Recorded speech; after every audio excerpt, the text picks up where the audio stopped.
दर्शन झाल्यावर आता आम्ही चाललो आहे स्वामींच्या मठात. आई पुढे आहे, योजना आहे आणि त्यांच्या बाबांच्या मागे मी आहे. मी शूट करते आहे. हे मठ येतं गायवाडीत, चर्नी रोडला. तुम्ही कोणालाही विचारलं ते तुम्हाला अगदी सहज सांगतील. मठ प्रसिद्ध आहे. अनेक कार्यक्रम इथे राबवले जातात. खूप छान मठ आहे इथे आणि या मठात इतकी शांतता आहे की तुम्हाला नक्की हे मठ आवडेल. स्वामींची मूर्ती, स्वामींचा फोटो खूप छान आहे. बाजूचा परिसर पण खूप छान आहे. फक्त तुम्हाला इथे सांगावं लागेल. देवळाचं दर्शन झालेलं आहे.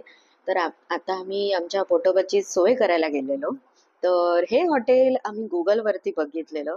4.9 रेटिंग आहे. तुम्ही बघू शकता. खूप छान हॉटेल आहे. हॉटेल म्हणू, ढाबा म्हणू. तिथे गेल्यानंतर या मॅडमनी आम्हाला खूप छान माहिती दिली. तुम्ही सगळं मेनू आमचे कराडचेच आहे आणि हा स्पेशल अख्खा मसूर आमचा स्पेशल आहे. आमचं खूप प्राऊड त्याचाच असतो अख्खा मसूरचा. स्पेशलिटी त्याची आहे. हे ग्रेव्हीमध्ये ग्रेव्ही क्वांटिटी त्याची इथे छान आहे. 2 माणसं आतमध्ये चपाती खाऊ शकतात. त्याची क्वांटिटी आहे. स्पायसी एक्स्ट्रा छोटी मुलं म्हातारी मात्र असली तर आरामात खाऊ शकतात. आणि ही रगडी बासुंदी आमची नवसोबत आहे. फार छान आहे. जास्त गोड नाही आहे. रगडी आहे. ते गोडमध्ये तुम्हाला मिळते आणि भाजीमध्ये तुम्हाला अख्खा मसाला. बाकीच्या तुम्हाला तर तुमच्या चॉईसेस डिश भाकरी आहे. आमच्याकडे सांबारची भाकरी आहे, चपाती आहे आणि बटर रोटी वगैरे आम्हाला सजेस्ट मॅडम